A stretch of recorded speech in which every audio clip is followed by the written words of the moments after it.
आसमान में रात का अंधेरा चारों तरफ फैला हुआ था। उस काले आसमान में कहीं भी चांद नजर नहीं आ रही थी। शायद आज अमावस्या की वो अशुभ रात थी जिस दिन कई रूह और काली परछाइयां इंसानी खून और उनके मांस की भूख से अंधेरे में भटक रही थी, जिन्हें आम इंसान अपने आंखों से नहीं देख सकता था। सर्दी का महीना चल रहा था। चारों तरफ घना कोहरा छाया हुआ था। जंगल में लोमड़ी अपनी अजीब सी भयानक आवाज में रो रही थी, जिससे माहौल और भी डरावना हो रहा था। पेड़ पर बैठा वो उल्लू भी अपनी बड़ी बड़ी आंखों से रात के इस डरावने मंजर का आनंद ले रहा था। बड़े बड़े पेड़ों से ढका हुआ था वो जंगल। उसी जंगल के बीचों बीच एक हाईवे जा रही थी। उस माइलस्टोन पर लिखा था आगरा, जो कि 80 किलोमीटर की दूरी पर था। उसी माइलस्टोन के पीछे एक और 5 फुट बड़ा बोर्ड लगा हुआ था, आगरा पुलिस बोर्ड। कृपया रात में इस सड़क का उपयोग ना करें। रात को यहाँ छलावा फिरती है। रात में इस सड़क का उपयोग करना आपके लिए जानलेवा हो सकता है। अचानक ना जाने कैसे वो बोर्ड टूटकर जमीन पर गिर गया और तभी जंगल के सुनसान हाईवे पर घना कोहरे को चीरते हुए एक बड़ा ट्रक कंटेनर आगे आ रहा था। ट्रक की हेडलाइट से इसका अंदाजा लगाया जा सकता था कि ट्रक में 2 लोग बैठे थे। एक का नाम था वंश, दूसरे का नाम था शंभू। वंश एकदम सीधा साधा नेक किस्म का इंसान था। वो बजरंगबली का बड़ा भक्त था। दूसरा शंभू, जो वंश का साथी था। शंभू 1 नंबर का निठल्ला और ठरकी किस्म का इंसान था। वंश और शंभू दोनों किसी बड़े कंपनी के माल को ट्रक में भरकर तमिलनाडु से आगरा की ओर जा रहे थे। अरे यार, आज बहुत ठंड है। नहीं, हाँ भाई, ठंड तो है और रास्ता भी कोहराम से बहुत धुंधला दिख रहा है। हाँ यार, वैसे ठंड बहुत है और इस ठंड में कोई लड़की मिल जाए तो मजा आ जाए।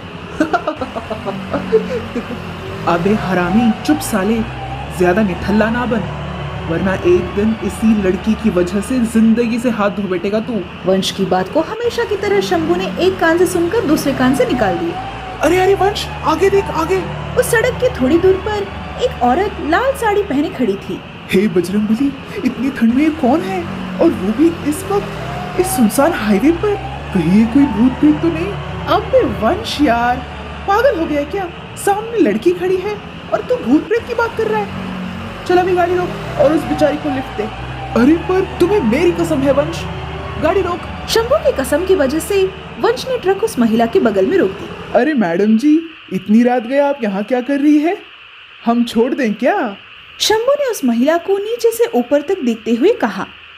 उस महिला ने लाल साड़ी पहनी थी। उसकी गर्दन नीचे की ओर थी। शंभू के कहने पर उसने धीरे धीरे अपना सर ऊपर की ओर किया और मुस्कुराते हुए बोली, क्या आप छोड़ देंगे मुझे? उसकी आवाज थोड़ी अलग थी, जैसे वो खिसखिसाते हुए बात कर रही हो। शंभू उस महिला को पागलों की तरह देखा जा रहा था। उस महिला का चेहरा बहुत सफेद था, एक सामान्य व्यक्ति की तुलना में बहुत अधिक सफेद, जैसे कोई रशियन लड़की ही हो। क्या आप छोड़ देंगे मुझे? उस महिला की फिर से आवाज आई। आवाज के साथ शंभू का उसके शरीर पर से ध्यान हट गया। अरे अरे, क्यों नहीं, आइए ना। उस औरत ने अपना हाथ बढ़ाया। शंभू उसका हाथ देखकर बिल्कुल पागल सा हो गया था। शंभू कुछ देर तक उसके सफेद मुलायम हाथों को यूं ही देखा जा रहा था। जी अंदर चले, उस महिला ने फिर से कहा। शंभू फिर से अपने होश में आ गया और उसने उस महिला का हाथ अपने हाथ में ले लिया। उस महिला का हाथ शंभू को बहुत ठंडा लगा, मानो कोई मरी हुई लाश या मुर्दों का हाथ हाथ में ले लिया हो। लेकिन शंभू ने उसके बारे में ज्यादा नहीं सोचा। लाल साड़ी पहनी महिला शंभू के पास आकर बैठ गई। तभी वंश ने महिला की ओर देखा और अपना ट्रक स्टार्ट किया और फिर से सड़क पर चलने लगा। शंभू उस महिला की तरफ ही देखा जा रहा था, लेकिन उस महिला का ध्यान पूरी तरह सामने था। जंगल के सड़क पर ट्रक के अलावा और कुछ भी नहीं था। चारों तरफ सुनसान इलाका था। अंधेरे ने उस जंगल को अपने आगोश में ले लिया था। ट्रक हाईवे की सड़क से तेजी से आगे बढ़ रही थी। अचानक ट्रक का एक पहिया गड्ढे के अंदर से होकर गया और ट्रक को एक बड़ा झटका लगा। उसी समय उर्वशी का हाथ शंभू पर आ पड़ा। शंभू तो वैसे ही उर्वशी की ओर ही देख रहा था। अब दोनों एक दूसरे की तरफ देखने लगे। उर्वशी एक पल के लिए शर्मा गई। 5-10 मिनट के बाद अचानक ट्रक में कुछ गड़बड़ी हो गई, जिसकी वजह से वंश ने ट्रक को हाईवे की सड़क पर ही रोक दी। अरे भाई, क्या हुआ? ट्रक क्यों रोक दिया तूने? लगता है कुछ दिक्कत हो गई है, रुक मैं देखता हूँ। इतना कहकर वंश ट्रक से नीचे उतर गया। शंभू ने हल्के से उर्वशी की तरफ देखा तो वो चौंक गया, क्योंकि पास की वो सीट खाली थी। अरे ये उर्वशी कहाँ गई? वो इधर उधर देखने लगा। तभी उसे दिखा कि उर्वशी थोड़ी दूर जंगल में एक पेड़ के पास खड़ी थी। और वो उसे अपने पास आने का इशारा कर रही थी। उर्वशी के चारों ओर एक सफेद रंग का कोहरा फिर रहा था, जो कुछ अशुभ घटना के आभास करा रही थी।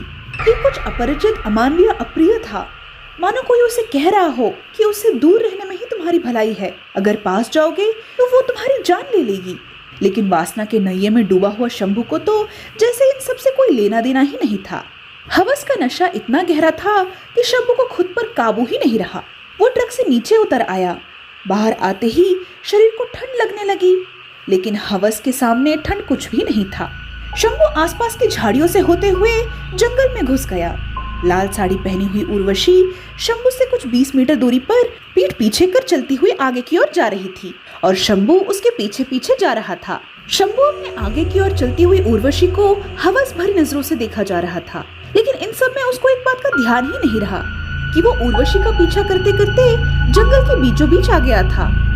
एक तरफ से वो एक भयानक जाल में फंस गया था, जिससे निकलने का केवल एक ही रास्ता था।